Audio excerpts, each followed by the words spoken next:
Nfr Extra is a weekly podcast that focuses on the Wrangler National Finals Rodeo and features icons that embody the rodeo and Western lifestyle. And now here are your hosts, Nevada Caldwell and Rockin' Robbie Hodges.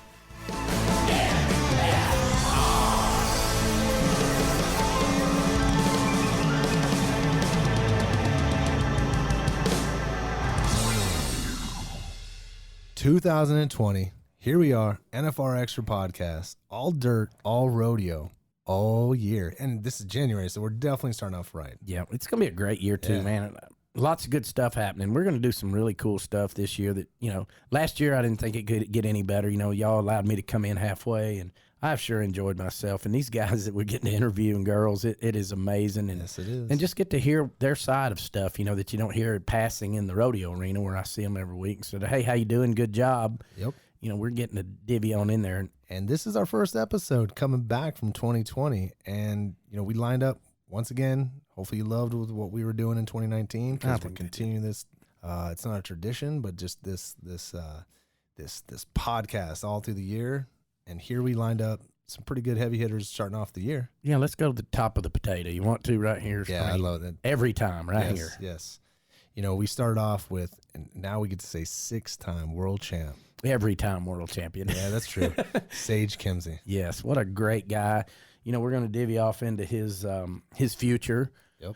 What it's like when he's closing in. Mm-hmm. He's closing in on the GOAT. And there's a couple of things he talks about that's most important to him this year. Has nothing to do with rodeo. Yes, and you're going to get to hear a lot about that and where he's getting his ready-made family just to add money. Yep. So that's a good episode, isn't it? Oh, and we reflect a little bit on his run. Sure. We talk about that Thursday night when bull riding just went bananas, which was fun for everybody. Absolutely. Clearly for him. Yeah. And he's kid-friendly, too, and you'll understand why. Because my kids and your kids and everybody, I think you're really going to see a side of him. And what about our other guests? Like, this she nice little surprise guest we brought on. Cute little redhead. Yep. She's Emily Miller. Collected some dough during the Wrangler National Finals Rodeo in 2019. Can you imagine in her 9 years old running barrels in her little arena thinking about, I'm going to go into the Wrangler National Finals and win my first round that I've ever been there at. What an experience. What a humble lady, too. I mean, very much so. Everything was about the horse. You ever notice that? Well, and here's the thing I remember about her, right? And then we talk about this a lot in this conversation. Yeah. I remember her name popping up a lot during that run at NFR. And you'd hear Emily Miller. She's always right there, right behind Haley. And I have a feeling, as you listen to this conversation, you hear how confident it is and everything that she has got going on, and definitely her 2020. I don't think we've heard the last of Emily Miller. Nah, I'm going to say no, and I hope not, because what a class act girl. Yeah, it is. Well, here we go. Enjoy this episode. That's right.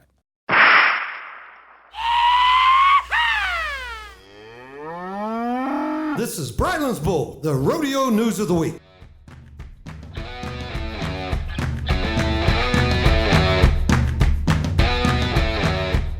PRCA Stat of the Week. The expected total combined payout, $1,018,302 for the Southwestern Exposition and Livestock Show. Division 1 Extreme Bulls in Fort Worth, Texas, $61,000, January 21st and 22nd. And the Fort Worth Stock Show and Rodeo, $956,000+, which began January 24th and concludes February 8th. Mason Clements scored big early in the 2020 National Western Stock Show and Rodeo in Denver, with an 89.5 ride on the Servey Brothers Gander Goose in the final round. Bull rider Clayton Seller, who made his Wrangler NFR debut in 2019, will be out of action for the extended period. After tearing his ACL and MCL in his left knee, our team is wishing him a solid recovery and fast return. And a huge congratulations to our 2019 world champion, Stetson Wright all around, Clayton Bigelow bareback, Ty Erickson steer wrestling, team roping world champions Clay Smith header and Wesley Thorpe heeler, Zeke Thurston saddle bronc, Haven Magid tie down, Haley Kinzel Lockwood barrel racing, Sage Kimzey bull riding. Can't wait to see what 2020 has in store. It's rodeo time.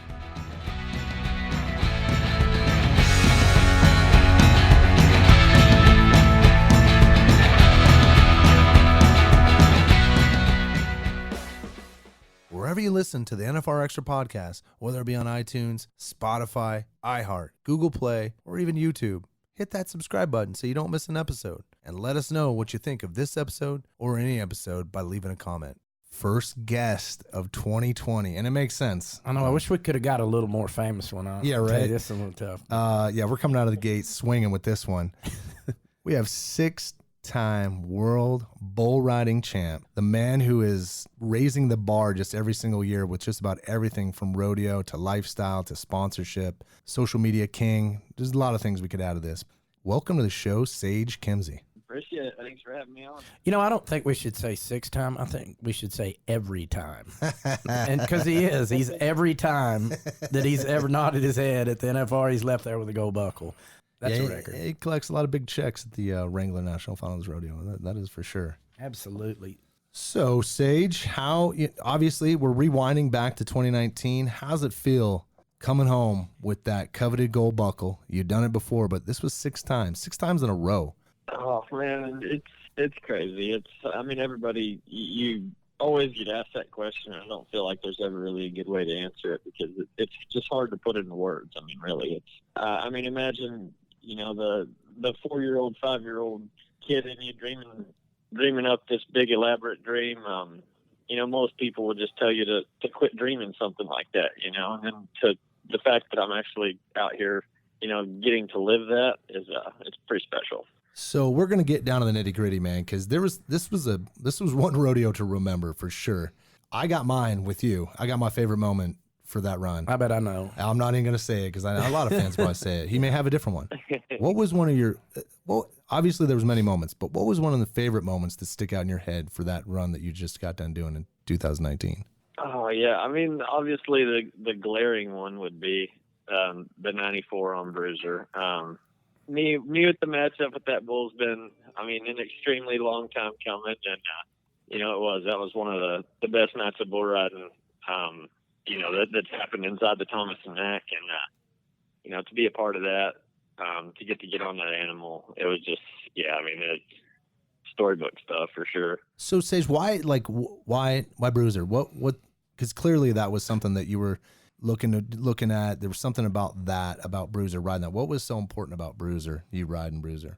I have a crazy spot in my heart for that bull. It's hard for me to say, and it's hard to, I mean, most people that aren't around livestock would probably think it's a little crazy, but I really do love that animal.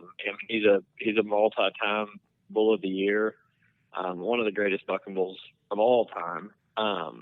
And then like his demeanor in the back pens, I mean, he's a huge pet. He's just like a dog. He walks up to the fence, lets you scratch on him and love on him. It's just hard.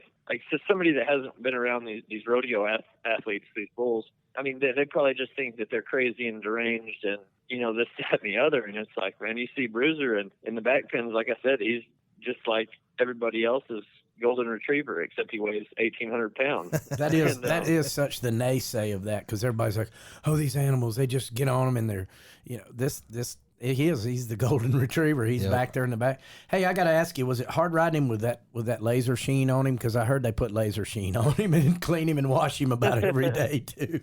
Made him a little slick there about 3.5 seconds. They legitimately give the bull baths. I mean, yeah. Really? Yeah. What farm animal gets a bath? You know what I mean? Bullet, but that's about it. Do they condition there? Is it shampoo and condition? Oh, really? Yeah, and sheen, and that's what makes him slick. So and if you'll notice about the 3rd or 4th, 5th jump there, Sage kind of got sheened, but he got him back down. He got back in the middle. So, okay, wait. So you're saying that, and this is me playing kind of like, I don't know, right? So just like in boxing, here we go, analogies, sports. They put the Vaseline on, right, so that the gloves flies off. I mean, does that same thing happen with bull riding? Kind of, no, a little bit? I don't think it happens that often, for sure. It has kind of been like an inside joke running with Bruiser, just because he's the only bull anybody's ever seen actually get a bath before competition. And when he jumps so high, you can see it because the what is it? They put the hoof black on his feet before he goes, too. He looks like a show animal. He's jumping out. My God, he don't ride like one, though, does he? Well, no, he does. So you're on a run right now, and we've asked this quite a few folks that have won multiple championships, Sage. How is it different? What number 6 opposed to number 1? What was the difference as you coming into the NFR back when, you know, I remember meeting you. You're a young guy. You weren't even 21 yet. You couldn't even come into the parties, right? You couldn't even go to NFR after parties. How was that? Not even what your age was, but mindset wise to where you are now. How have you evolved as this mindset of a champion? Oh, I think I couldn't be farther from the man and competitor than what I was the first year I went out there. I mean, first year you go out there, right? Like, obviously I knew I was good. I was going in number 1. You know, looking down the list of bulls, I'd ridden a bunch of them had thrown me off. Like, it was just pretty typical rodeo stuff, right? And once you get out there, though, there's this rush of emotions. It's like, you know, you're super happy that your dreams are coming true and you just qualified for your first NFR. And I mean, all of this stuff's happening. There's a lot of stuff going on in Vegas during the NFR, as you well know. And it's kind of chaos. And you really, like, coming from a rodeo background, I kind of knew what to expect, and I'd been out to the finals before and this, that, the other. But, like, at the end of the day, you really don't know how everything's going to go. There's just a lot of questions that are really just left unanswered before you actually get out there. I mean, the competition thing is one of the easier parts that we do during the NFR. I mean, our schedules are super busy. We've got stuff going on all the time. You know, heaven forbid that you get banged up and hurt out there, because, I mean, it can be a long 2 weeks in Las Vegas. But yeah, I mean, the first year was literally just kind of a whirlwind that just organically happened. I don't know that I really knew how to prepare. I got all my teeth knocked out the middle of October. Whoa. Actually had to get braces on to straighten my teeth back out to where they could fix them. That's interesting. I didn't know that. You didn't sound like it all year. You didn't sound like you had No, braces man, on. you talked fine when I saw you. Yeah, so I lost about 15 pounds, like, right before my first NFR. Hadn't been on a whole lot of bulls. Went over and got on a few practice bulls. They threw me off, and then got on one and got him rode, and then it was just like, okay, well, it's NFR time, so get ready. That's amazing. Yeah, up there, there was just a lot of questions that were unanswered, and my preparation probably wasn't the greatest, but then, you know, you walk out there about 8 out of 10 when the average from the Top Gun, and you know, the questions aren't there anymore, obviously. But you know, like this year, I knew what to expect, I guess, is like the biggest thing. Is the older you get, the more experience you get, the less surprises there are. And I mean, I think in sports, especially one with so many variables as it stands, you know, if there's a little less unknown and a little less doubt, then that's never a bad thing. I see. Ooh. I gotta ask you this, I've known you since you were 8 years old, but I have one in my mind that stands out, but I want to know yours. That first year, when was it that you said, you know what, I have a chance to be a world champion here? You know, because you were a rookie. I know, and it was all going so fast. You never acted like it to me. But at what point in that year, because I have a place, and I was wondering if it was close to where yours was. I'll let you go first. But when did you say, you know what, I got a chance to win this thing? Because, I mean, at what point during the year did you say, hey, I got a shot? Yeah, it was kind of crazy. Like, for me, it happened really early in my rookie year. And San Antonio would be a place that sticks out in my mind because, yeah, I mean, as a rookie, you know, I set the permit holding record. Coming into my rookie year, had great qualifications. I was going to get into all the rodeos. And, I mean, that was the thing. It was like, all right, got to get qualified for the NFR, like, first and foremost. Mm-hmm. Well, had a great winter run and then turned around and won the Extreme Bulls and the rodeo at San Antonio. And I was already at, like, 62,000. And this is the end of February. Oh, wow. So, obviously, I mean, that kind of changes the goals and the end game and everything. I mean, you kind of got to sit down and reevaluate where your life's headed. I mean, it was the path that I wanted, but it definitely fast-tracked it a lot. And, yeah, I mean, for me, I had to sit down and really redo my goals because, that was the thing. I don't think anybody was, you know, within 20,000 of me after San Antonio. And it was like, okay, well, yeah. I mean, you know, I'm a young kid at this point. Yeah, you were. The world of professional rodeo. And it was like, okay, well, I mean, you're here, you're number one, try to find a plan to go dominate. Yeah. I got to say that I for got me, something after this. when I NASCAR. When I saw that you were fixing to kick their ass the first time, to be honest with you, was, remember, I was working the barrel at Lawton, and you were 94 on some bull that jumped, and I honestly thought he was going to jump in my barrel with me. and I was really close, and I was a little too close, and I remember you riding right there by it. Do you remember that bull? It was Lawton. I know that. I can't remember the bull's name.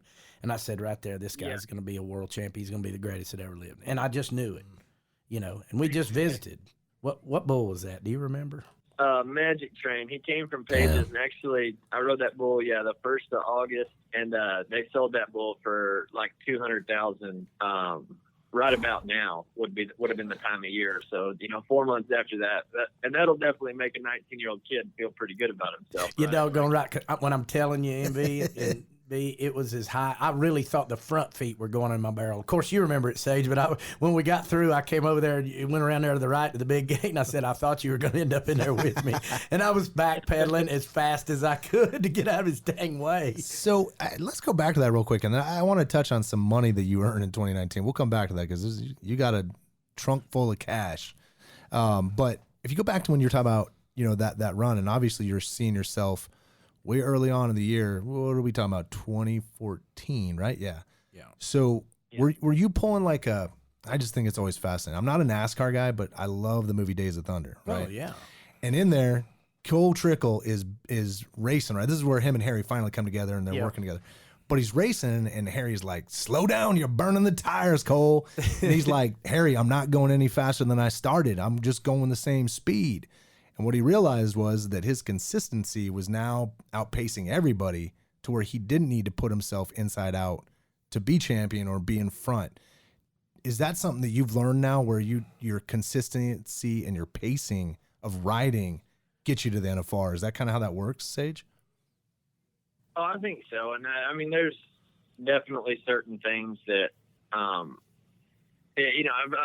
it's a double-edged sword. It really is, because like on one hand, you need to take the blade to the stone and keep the blade sharp. But on the other end, there's only so much stuff you can cut with that blade until it wears out and needs to be resharpened. In a sport that doesn't really have a defined off season, we have to do that for ourselves. And it's very difficult, especially when you're talking about, 18, 19-year-old kids straight out of high school. Just good point. Full of vinegar and ready to go, make their mark world of rodeo. It's very hard to get those kids to kind of slow down a little bit and kind of realize the big picture. And I was no different in that. I'd go get on every bull at every 1,000 added rodeo, and about kill myself. And really it doesn't have to be that way. You can if you want to, but I probably go to just as many rodeos as about anybody else. And my number for me, my magical number is anywhere from like 105 to 115. I think any more than that, and it's too much on my body. And then any less than that, and I don't feel like, at the end of the day, it is my job, and you got to get up and go to work. It's like man hours. Young bull riders take notes. Yes, and that's what I always, Blue Jean's one of my best friends in the world, and we always talk about Sage because, he watched him grow up and stuff, and I think that's a lot of your healthiness is the way that you decided that you were going to pick and choose a little bit more, and which leads me into my next thing that just drives me up the wall is this comparison between the PBR and the I'm the biggest advocate, and Blue will actually send Sage my comments to some of these guys on here that think they're couch riders, and they're like, well, Sage can't ride this one. Sage can't. You've seen them, hadn't you, buddy? And oh yeah, and I'm always on there. Well, last time I checked, I didn't ask Sage how he's doing. He's driving around in his Corvette, that he bought with cash, and we're so proud, and it just wears me out. These people that. You're doing exactly, and I know the goal that you have, and we all know that goal of breaking that record. And there's one of the biggest fans in the world of Sage Kimzey owns that record. Yeah. And that's the GOAT, Donnie. And we talked about this, and I think what it's done with Donnie, and I want you to elaborate on this a little bit, but I think it's brought the spotlight back to Donnie Gay. And we all know Donnie loves the spotlight, and that's what made him a champion. And there's nothing wrong with that, because it ain't bragging if you really done it. And if you don't believe him, ask him. But elaborate on that and how he's been with you, and stuff, and rooting you on, or is he kind of messing with you? Tell us about throwing some sheen on the bull so you don't stay on. Yeah, he's out there. He can't reach the top of him. Don't you tell him I said. Yeah, no, I mean, Donnie's been nothing short of amazing, honestly. He's just, I don't know, and I think, like, looking at most just sports in general, like anybody that is really, like, on, like, the highest mountain peak that there is, and in whatever discipline it is, like, there's not a whole lot of jealousy and bitterness in that one's heart, right? Because, like, at the end of the day, if anybody goes and wins 9 world titles in any event, like, hats off to you, right? Because it's not an easy task by no stretch of the imagination. And I think, like, that's the point where Donnie's at, is like, hey, if somebody wants to come in and do that to themselves mentally, emotionally, everything, just I think Donnie's 100% at peace with that, just because he knows how difficult getting his 8 was. But no, he's been great, and I think that was one of the really big things for me. I mean, just like growing as a person competitor, it was like when Donnie was down in the locker room with us, doing the telecast for the CBS Sports telecast, he was always down in the locker room, and it would be an hour and a half to 2 hours every night of just Donnie Gay unfiltered, in a locker room full of, really good bull riders. Wow. Is that home? Just getting to talk, what he loves, right? And I think that's one of the biggest things for me, is that I love listening in all the conversations. And I mean, there's a lot of them that, you don't get anything out of, but then there's a lot of them, I mean, just little subtle things that Donnie would say throughout the 10 nights, that, I would pick up on and kind of learn from, gain from that. And then, I mean, obviously the guy has the mindset to go be great at anything that he's doing, and being around somebody like that, just in general, whether they're bull riders or not, I mean, just great people to be around. Just the energy you get off Donnie Gay is different than you get from most people. What a fine testament to that, though. Yeah. And that just shows the respect. And one more thing about that, and then we'll move on, but there is this picture, and I guess, I don't remember if you and I have talked to it, but me and Donnie have a lot. There's a picture of him and Jim Shoulders' bull, Miller Lite. You remember Miller Lite that he used to, and Donnie is shooting pool off of that bull. Yeah. You know that picture. Okay. Yep. So here's how this is going to work out. And we're going to get this somehow. We're going to get the bull, probably Rufus, whatever his name is, from Frontier. He's got one that you can ride. And we want to reenact that picture with Donnie holding him and you shooting pool. Wouldn't that be so cool, Sage, to have that on your wall? That would be hilarious. Right next to the Jim Shoulders and them. And back to the thing about if he couldn't ride these, it's so funny when you hear this, and then it won't be too, Sage just don't want, if he really wants to show us. Real champions go through this. Yeah, if he really wants to show us, he'll go over and ride them PBR bulls every week and everything. And then the next thing you know, he's riding Pearl Harbor, or he's on the Global Cup, save the Global Cup. That's why it just irks me when these couch guys do that. And Sage shows up when he needs to. Hey, you know what? Winning. Yeah. They used to say that, well, Donnie Gay, everybody wants, let little Donnie, he's this, but winning supersedes all that. Yeah, but you know what I think happens then the way, and Sage, it just kind of touched on this, and we want to talk about your Vegas trip back in December, but yeah, you make it look easy, and I say that just by watching you, and I've learned this watching you ride, and then others, and kind of actually Stetson broke this down for us over the summer when we were we had little Mr. Wright when he was kind of bursting on the scene. We brought him on and we were talking about techniques and all this thing, and at the same time we were talking to you over the summer, and you had said something about your riding style is not all that exciting, right? And you brought that up to Stetson. And he goes, "Oh yeah," he goes, "No, he's at his core. He's there. You ain't gonna know flaring around." I mean, Stetson already knew your style, watched you enough, knew he had been studying you basically, and it was interesting to kind of do that talk, because then we got on that talk with Donnie, And I think what happens is because you're so consistent, because of the way you do it, and you're not advertising anything when you're riding. It's like, I'm here for 8 seconds. That's it. I'm not here to put on a show. I'm here to win. And by doing that, what you've done is created this consistency of winning, big checks, gold buckles. And a lot of people can't wrap their mind around, well, why isn't he doing all these other things, right? Why aren't you flaring all over the place?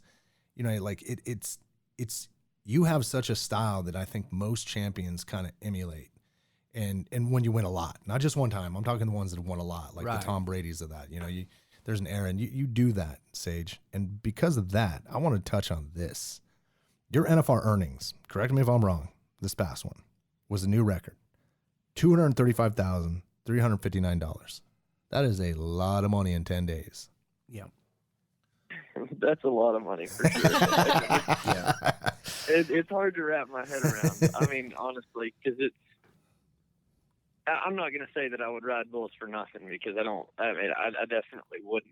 But yeah, I mean, for it to be like a great viable career choice for young kids, and I mean, that's the thing. It's money that transcends into different brackets of people that rodeo's really been exposed to, you know, up to this point. Because I mean, yeah, back in the day, you know, you had your ranch kids, you had your farm kids, the occasional guy that, you know, wanted to get on a bull, and here we go. But it's like, now, honestly, rodeo truly is like a viable career option. I mean, obviously, athletics is one thing. The only thing that kind of hinders that is, like, rodeo is expensive to start out in. But it's great seeing, you know, how much a guy can win. And I mean, yeah, I mean, what a time to be alive, because it's just a great time to be a rodeo athlete in general. There's just a lot of avenues for us to make money, and you know, they say that thankful. That 230. I'm looking at the number right now. $235,359. What is it they say about a wedding ring? It should be 2 months of your salary. Yeah, there you go. Yeah, well, I think there's a couple rules for it. One of them is, a couple months of salary, or the cost of your car. And definitely didn't do that either. Chris is gonna be mad. Hold up though, but Cowboys and your guys' cars aren't just cars. Like a truck is a serious expenditure. Alexis should be happy about that. All right, back to the NFR and the stuff. We were talking about this at the autograph sessions this year. You know, you have your brother there, and of course him being the rook. What are some of a lot of folks always talk about this. What are some of the rookie rules and that you can talk about on this? Well, hell, you can talk about what you want to. It's a podcast, Sage, but tell us a little bit about the rookie situation down in there, and give us a couple examples of some stuff that y'all like to pull, because I know they did it with me out down there too. You know, and even in the barrel. And but what do y'all do? Oh yeah, I mean, the rookies really get off pretty easy for the most part. But a few years ago, I can't remember who was done.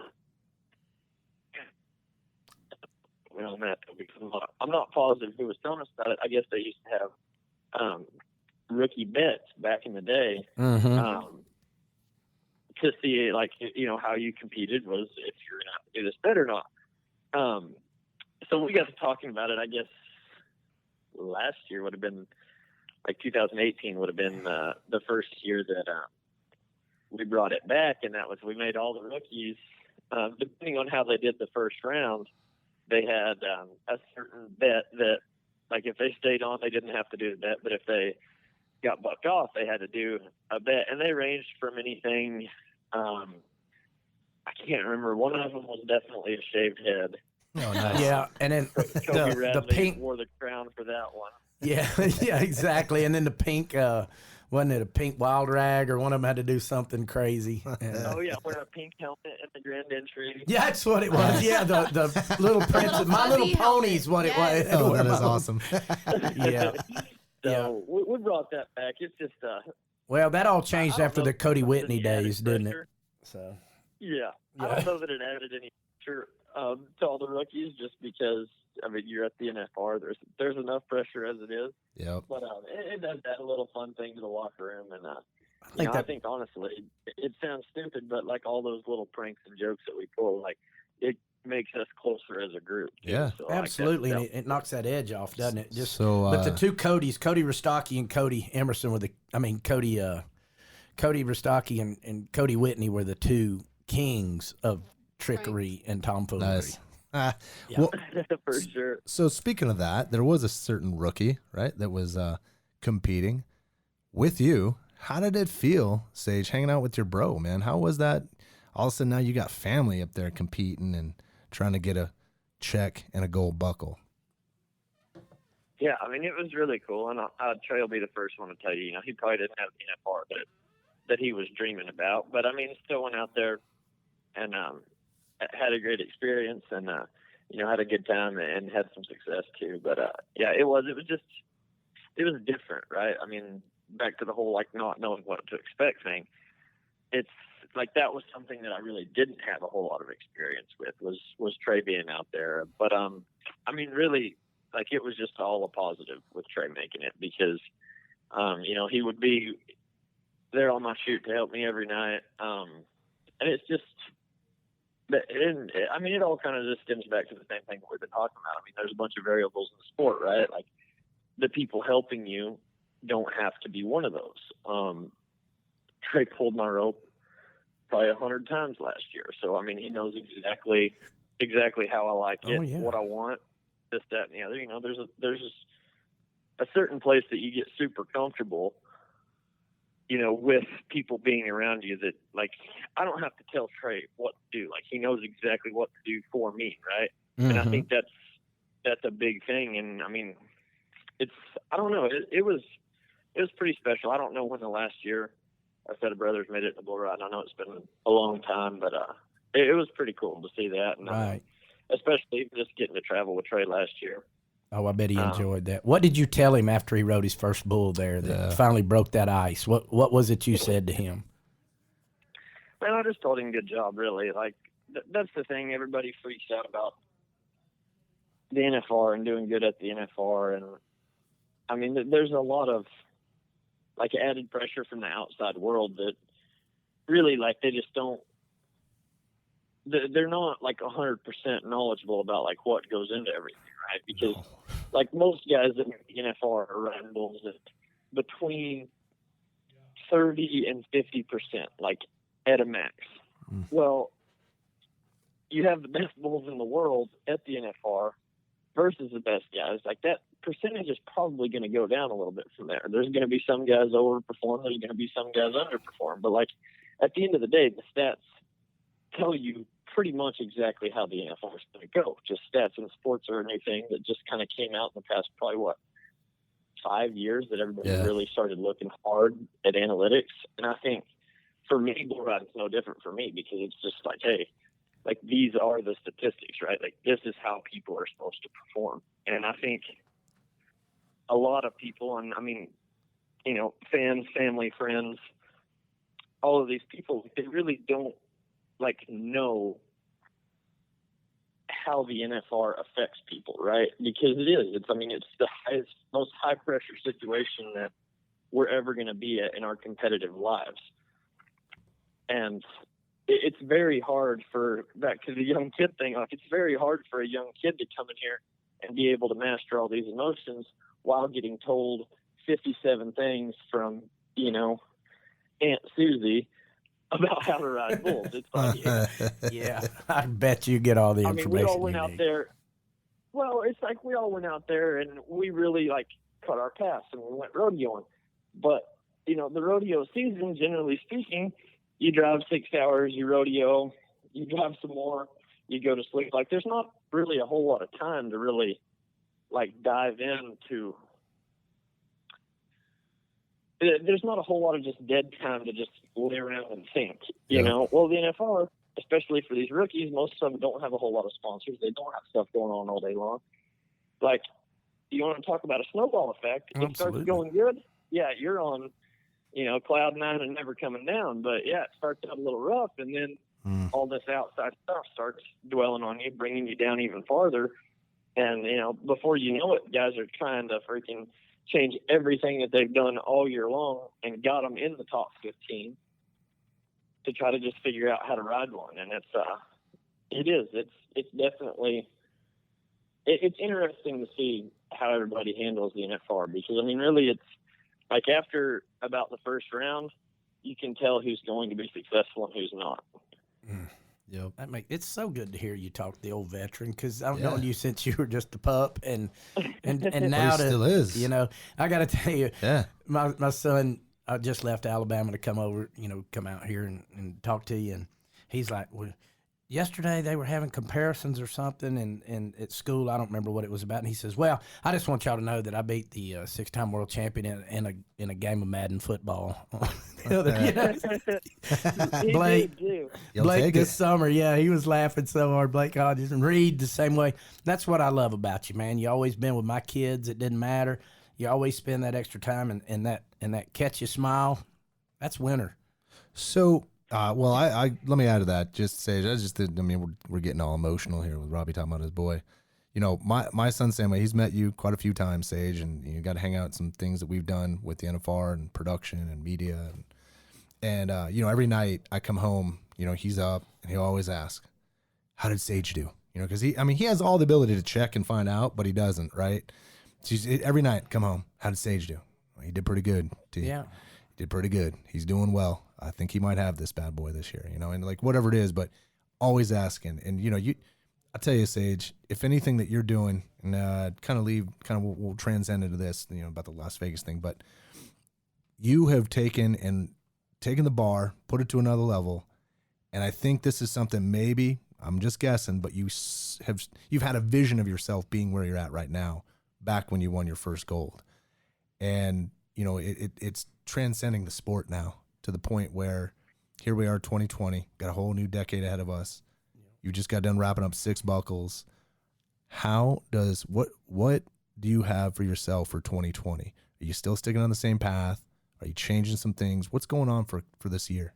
What are you doing to get back? Well, first off, I appreciate the nice words from both of you guys about the kids, and that was one thing. I mean, it's not that my motivation's ever been like lacking, but the thing is that you have to always find stuff that really pushes you, right? And like for me, it's like looking back on it. Well, it's not about money anymore because I've made a decent amount of money. Like I don't ride bulls for the money, but it is like for me every time I see a young kid, that the old cliche, don't meet your heroes because you'll be disappointed. Absolutely. Yeah. Be like careful. I just don't want that to be me, right? Because and I had the same exact thing happen to me. I mean, I met several of my heroes growing up, and I was like, wow, how could I have ever wanted to emulate that guy? But so that's like the number one thing for me is definitely like I refuse to let myself be that guy. And then for 2020 it's just exciting stuff, and it's a lot of the same, just rodeo hard, get to the NFR. Obviously this will be a little different because I will be changing my marital status. Yeah. Yes, and I'm super excited about getting married too. If I couldn't tell you, that's probably going to be the highlight of the year, no matter how successful the year is in rodeo. So nice. It's good for you. I'm You're really marrying a excited good about family. that.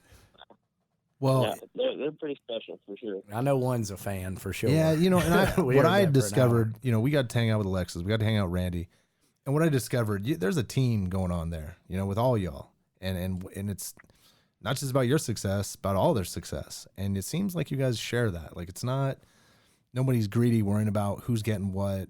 You guys are all in this together, and what I like about that is that when you get married, I think it just transcends what you've already been doing. So it's not like something new. Alexis came out of the blue and all of a sudden is disrupting Sage's success. No, she's been there since day one, man. And Right. Yeah, no, for sure. And that's the thing. You hear, some of the older guys with some experience, with some bad relationships, oh, don't get married. A woman will just ruin you. It's like, well, yeah, a bad woman will ruin you. Yeah, 100%. True. It's no question. Meghan Markle. the people you're around, they're either going to bring you up or bring you down. That's one thing about Alexis that she has. She's and her family. They've always been in my corner. Alexis said, she's the greatest teammate that I could ever ask for. And it's exciting. That's good stuff. Well, on that note, Sage, I got to tell you, thank you for coming on the show. I mean, nothing but love for you, man. Glad you got that 6th gold buckle. Hope to add a 7th. Be watching. And, congratulations on the engagement. Look forward to the wedding. It's a lot of fun. Got to do it about 20 years ago. It's great. And you're right. You got to marry the right woman. And if you do that right, then everything's right. Yeah. And thanks for the shout out to my kids. They're going to be so tickled when they hear this because, hey, you know what? We're fans, and we don't just go dig you out, but we're fans of yours. And I wish you the best. And sky's the limit, dude. And I'll see you on the road here pretty quick. I appreciate it, guys. Thanks for having me on, and good chatting with you. You bet. Thank you. All right, Sage. Thank you, man. Looking for tickets to the Wrangler National Finals Rodeo? StubHub is the official secondary and fan-to-fan site of the rodeo. Fans can buy and sell their tickets through a safe and secure online marketplace. Visit nfrexperience.com. All right, Robbie. Here we are, man. We're lining them up, knocking them down, right? Yes, I can't wait. This is going to be great. My daughter's going to be very proud. Carly's going to love this interview because what a sweet, cool girl. Yeah. I'm a fan. So I believe we have an average winner here. Is that right, Triple B? Second place. Oh, second place average. Yes. Okay. 2 go-arounds, her very first time at the Wrangler National Finals Rodeo. 2 go-around winners. Collecting checks. Well, who we're talking about is barrel racer, first time NFR back in 2019, Emily Miller. Emily, welcome to the show. Hey, thank you guys for having me. I appreciate it. You bet. We're glad to talk to you a little bit about this because, like I said, I've got a barrel racer, and she went to her first rodeo this week, pro rodeo at Lafayette, and actually placed. So you'll get to see her. She'll be very excited about this interview, I promise you. Oh, awesome. That's outstanding. So, Emily, let's get right to it. How was it getting to the NFR? How was that feeling? What were some emotions that you can recollect getting there and the ride at your first NFR? What was going through your head? Gosh, it's kind of hard to describe, to be totally honest. I mean, we got to Vegas December 1st, and you pop that hill and see the town all lit up. It's a little different than flying in on a plane. When you're coming in with the truck and trailer and knowing that you're fixing to, make your dreams come true that week. And I don't know. I mean, you prepare as much as you can and have as much faith and confidence in your horse. But, that whole experience is just, it's overwhelming in such an amazing way. There's just not really any way to describe hearing 17,000 fans scream as you turn the third barrel. And, to have it go our way, to have such a good first NFR was, that was just icing on the cake. Yeah, what was that like, that first victory? Because I remember my first day at the whole deal of the NFR, my first time I rolled the barrel out there. What was it like leaving there knowing, wait a minute, I've done this all year long, and my very first round of the NFR, I won? How explain that? I think I was in shock. I'm not going to lie. They captured a really cool picture while I was doing the victory lap, and I think my smile was, it was ear to ear. That right there pretty much was proof as to how excited I was about it.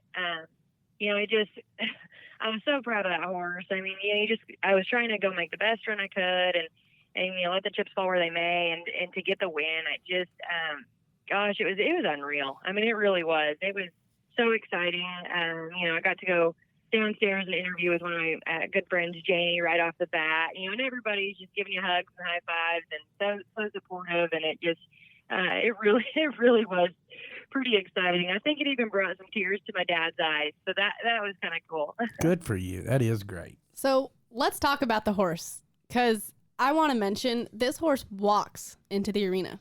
I noticed that. Like walks, Yeah. Like a pleasure just kinda class going to. Patiently walks. Yeah. Head collected Yeah, and all. he really does. He's quite, I mean, I don't know how to describe him other than he is just truly a gift from God and one in a million. But, that horse is a competitor. I call him Chongo. He just turned 10. He was 9 while I was competing on him at the NFR. But, he does. He loves it. He loves running barrels. And to me, we've really developed together as a team. I've had him a little over 2 years now, and it's taken us a little bit. I mean, we weren't just a match made in heaven right off the get-go. We kind of had to adapt our styles, and and work together. That took some time, and it took some willingness for sure on his end, but he's such an athlete, and it's so easy for him. It makes it a lot of fun for me, because I gotta let him go to his spot, stay out of his way, and he pretty much takes care of the rest. And he's just unique in the sense too that he's so quiet, just in and out of the arena. That's kind of a rare quality for a barrel horse. Yeah, it is. I have to hold those every once in a while, and you use a thumb usually goes with you in the bridle. Well, it's funny how that sticks out, because I know that was being talked about on the broadcast, and kind of just like, just look at the demeanor of the horse, which I think it comes across as you, because you guys all seem to be connected. Your horse, you have a great demeanor, Emily. I mean, you really do. Yeah. And so, thank you. Yeah. So let's pick a moment, right? Because I think you got two that you can say that was definitely something that you can put up on a pedestal. But what was one of your moments during that run that really sticks out that you're like, man? And not to say that's gonna be your last moment, but just that was 2019's moment. What's one that sticks out in your head? When I came down the alley as I was exiting the arena, I turned that third barrel and asked him for everything he had running out. And then I saw my friend Jana, and Jana, she was a girl in the alleyway with me, Jana Turner, and she was actually my babysitter growing up. We've stayed very, very good friends. Nice. All the way through. Yeah, we're super, super close. She's going to be in my wedding and everything this year. And anyway, and so to see her, she was fist bumping and jumping up and down like she looked like a dang jackrabbit down there in the arena.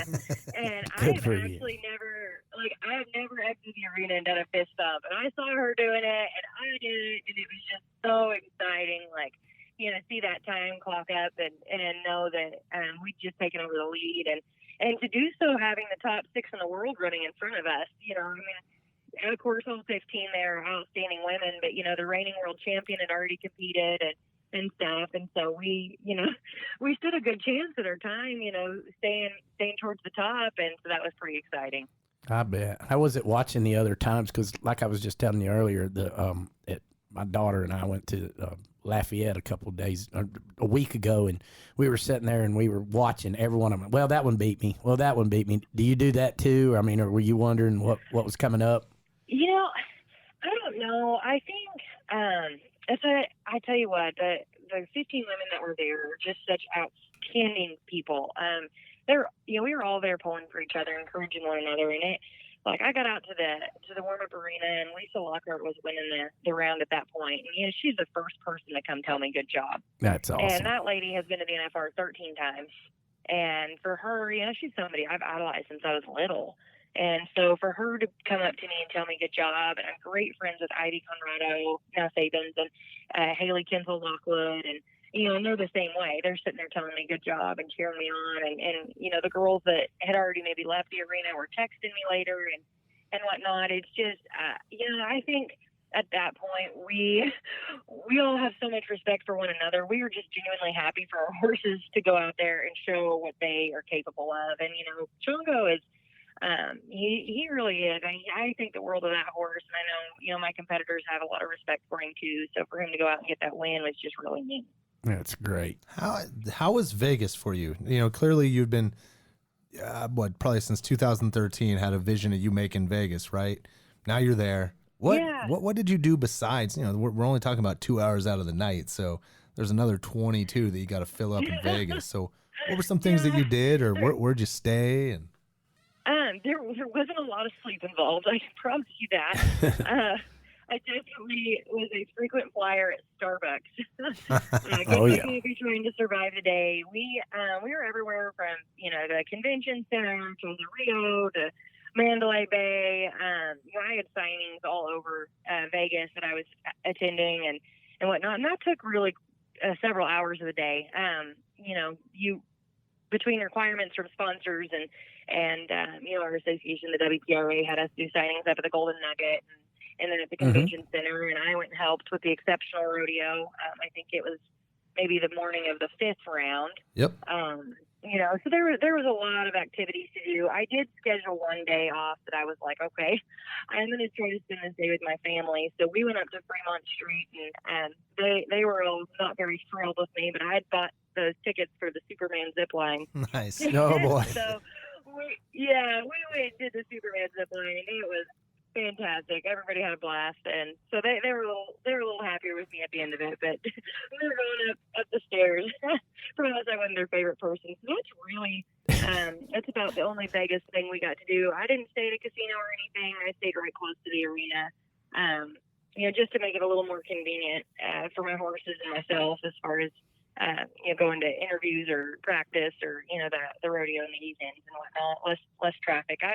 I'm a small town girl. Let Vegas traffic that got the best of me. Yeah, no, it gets the best of everybody. I promise you. How did your horse make it? While you were, was there anything different, or did you try to keep him near the trailer, or what do you do? Because I know that's a big thing. There's a lot of different horses there, and I know they travel all year.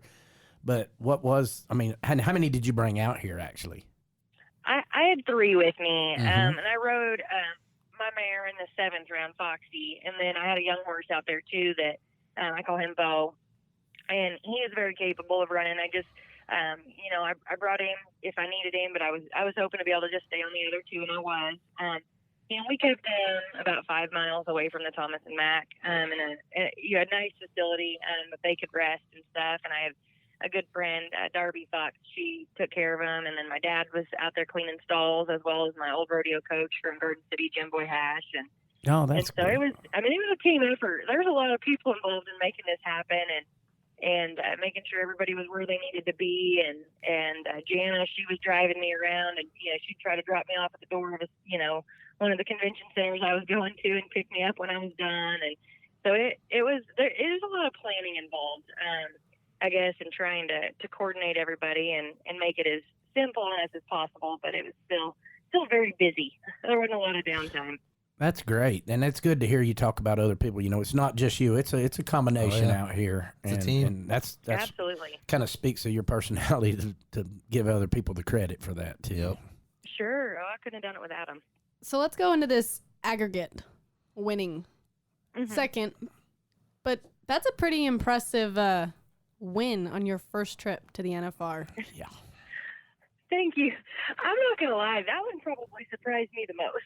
Really? I will be totally upfront and honest with the fact that Chongo and I typically aren't the most consistent duo. Going down the road, we're kind of more hero or zero. We're going for the win, or we hit a barrel trying. Nice. And so I really was surprised when I had made that many clean runs on him in there. I mean, he was super honest and stayed really strong for me throughout the rodeo. That last round, I kind of had a decision. I felt like if I did catch a barrel, I was gonna, the worst case scenario, I'd drop 1 spot in the average. But if I did go out and win the round, I could win the average, and I had a chance at winning the world. There was a lot of things that had to happen, but anyway, I thought, well, how many times are you in this position that you've got 1 round left and you've got a chance to go win it? And so we did. We gun for it in that final round and caught a barrel. I still ended up staying second. I was second coming into the finals in the average, and still came out even at the barrel second. So I didn't really lose anything there. So I felt like it was justifiable to go for it and see what happened. But it was I never really dreamed coming in that I'd be in that position. You want to go out and do as good as you can, and but gosh, the horsepower and the girls you're running against, it's pretty tough. I imagine you feel that. So I was very excited with the outcome of everything. It was a lot more than I anticipated. So Emily, we actually were talking to Sage Kimzey right before this, and he had touched on, just like you just alluded to, that there's a wedding in this year. Yeah. Congratulations, by the way. His sister is in my wedding. So what? We're good friends with the Kimzeys. Oh, are you? Okay. Small world. Yeah. Right on. And we got a good pharmacist when we need it now, don't we? So. Yeah. Right? Do you live near them and over that way? I guess you're close to them all. That's cool. Oh, that's fantastic. Yeah, Dustin and I, we college rodeo together. I was just in her wedding. She got married October 12th. That's part of why my wedding's not till this October, because she was getting married last October. Trying to one-up you. Who knew? Yeah, we decided to wait on hers. No, that's great. Yeah, it's exciting. Has she ever put you on a trick riding horse, made you do a vault or anything? No, thank goodness. this. Now, she has made me hold the ribbon. I told you today, I said, I'll guarantee you 6-time world champion and Trey Kimzey have both. She don't care how many times they won. Well, Everybody like over there holds this. a ribbon, don't they? Yep.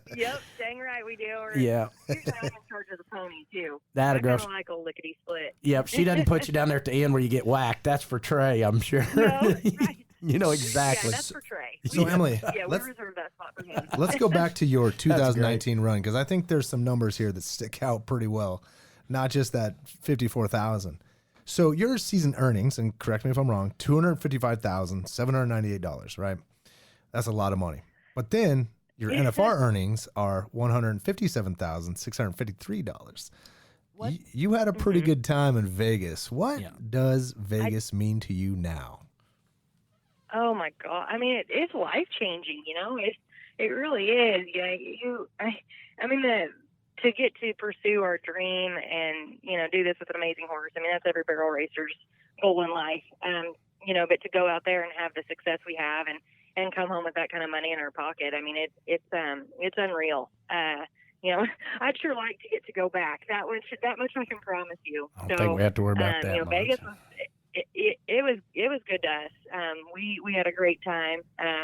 You know, it was so much more than I expected, and my horse is a fan of it, and so as long as I can keep him good and healthy and whatnot, I mean, we're going to try to see the bright lights again this year. You know, that's the plan.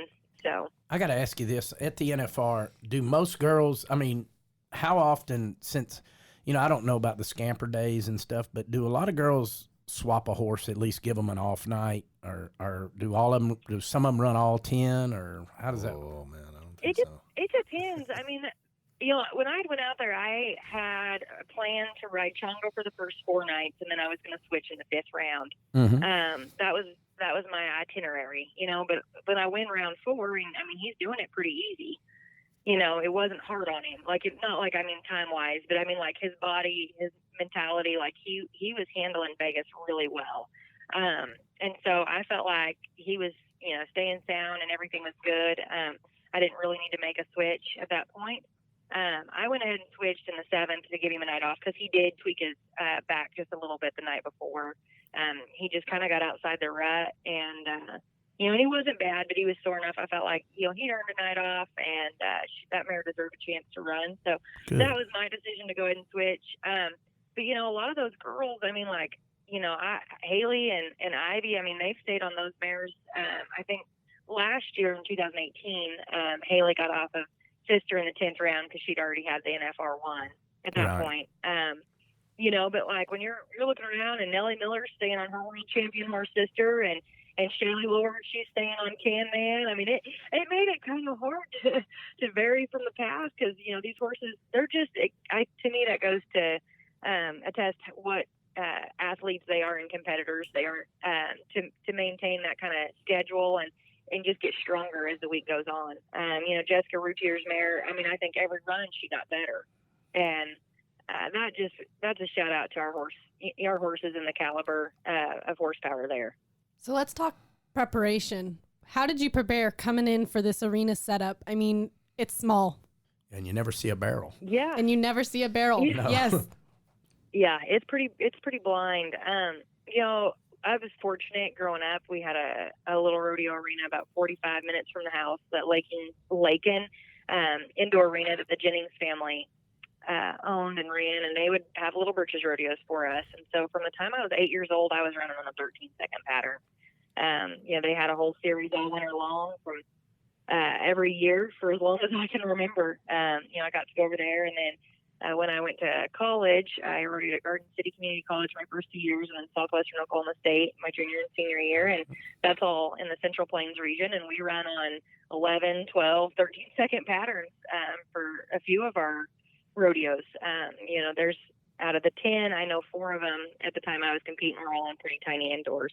Wow. So that's that was good preparation. I just say life experience as far as that goes. I was fortunate to have some experience in those kind of setups. Right. Are you entering anywhere now? Did you take a little time off? Have you been to Denver or what? I did. Yes, I went to Denver. I didn't have any luck at Denver this year, but that was my first one back. I'm headed down to Fort Worth tomorrow for the shootout. Nice. So that's exciting. Yeah, I get to go to the shootout, and then I'll be back down there again the next week for the rodeo. So I that's good. gave Chongo a month, and then we're going to go ahead and get started. I skipped Odessa and San Angelo and stuff, and Lafayette and some of those just to give. We're all ready to be home. Right. I'm glad you skipped Lafayette because we played. No, that's all right. I've never been to that one, but no, that's okay. Someday, but I'm glad your daughter did well. Well, thank you very much. How many rodeos? What are you? How many rodeos are you looking at this year, Emily? Oh, you never know. I mean, it kind of depends how well you're doing. I think I had 40 or 48, 49 done by Calgary last year, and I was pretty comfortable with where I was sitting. But I came home and I took my young horse and seasoned him.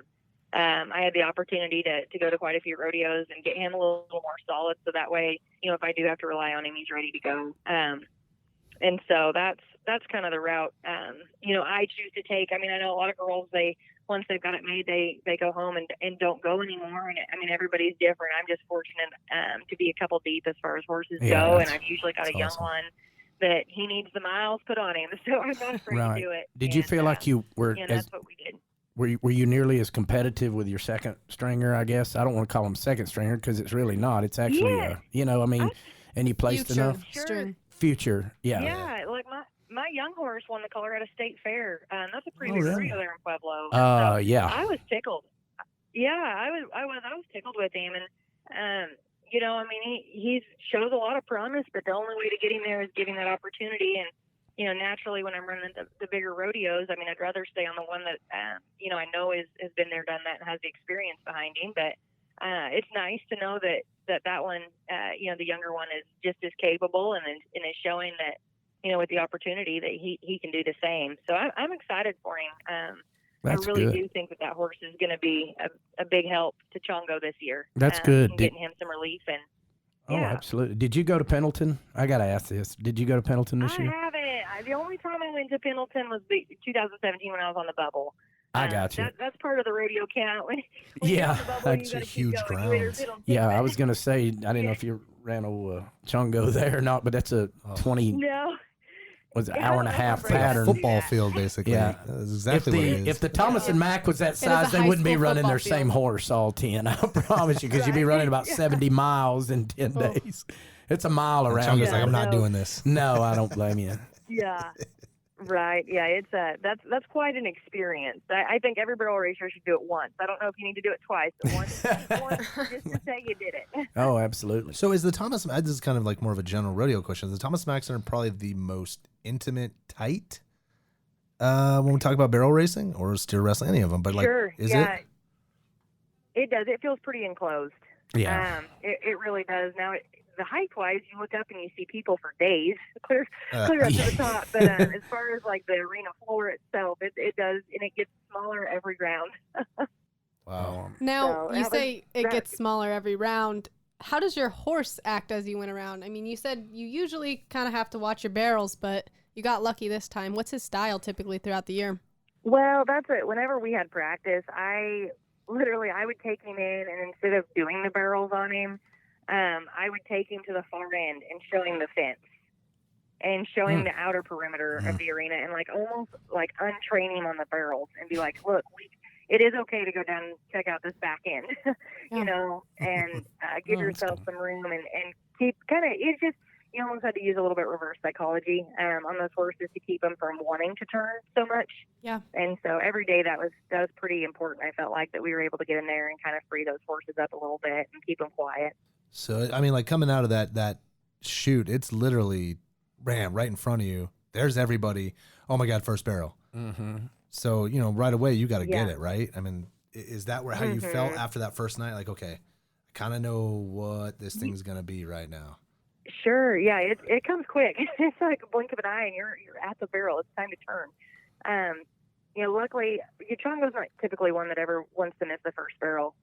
He's got it pretty dialed in. And so my job was just to actually make sure I got him all the way to it. And as crazy as that seems, as quick as it comes up, that was our biggest challenge was making sure that, I gave him enough room so that way he could maneuver and turn correctly without getting too close. Yeah, it's like 6 strides to the first barrel after the so clock. fast. I don't even know. I was going to say, maybe I mean, from the door, 3.5. Yeah, you're like at 3 seconds before they get there. I mean, it's.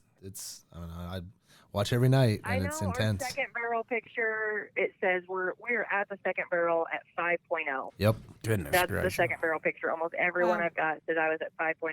So that tells you how quick that's happening. Back to stats, isn't I was it? going to say, It back totally to stats. is. Always. You actually stayed right around 13.6, almost 6 rounds. Yeah, that's He was consistent. He liked that 63, 64, Yeah. 65 area really well. Yeah. Well, that's I was good. Consistent. upset about it. That was a good time. Yes, it was. well, now that we're here in 2020, obviously you have much goals of getting back. We hope nothing but love for you. We know that this road to the NFR is not an easy one, and Fallon Taylor in the past has pointed out to you, you just don't go to the NFR. You got to make the Make NFR. it. Yeah. Yeah, absolutely. So yeah, it is. It's a tough road. And it's a great road.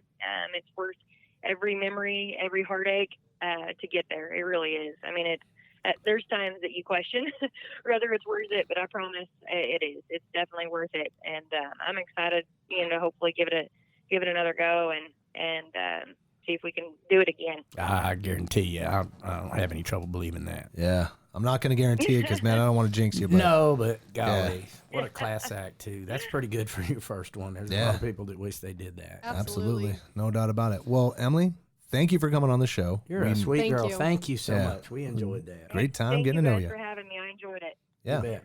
Hope to see you on the road. yeah. Good luck, and we'll be Sounds looking good. for you come December. Sounds like a plan. Thank you. All right, bye, Emily. Thank you. Thanks for listening to the NFR Extra podcast, and make sure to give us a rating and review on wherever you listen to NFR Extra. For more information regarding the Wrangler National Finals Rodeo, visit nfrexperience.com and follow Las Vegas NFR on Facebook, Twitter, Instagram, or YouTube. NFR Extra, All dirt. all rodeo. All year. Gotta make it out to Vegas, where the big boys roam, with the rovers and the racers and the bulls and the broncs, and the ladies in the skin-tight Wranglers and the cowboy hat.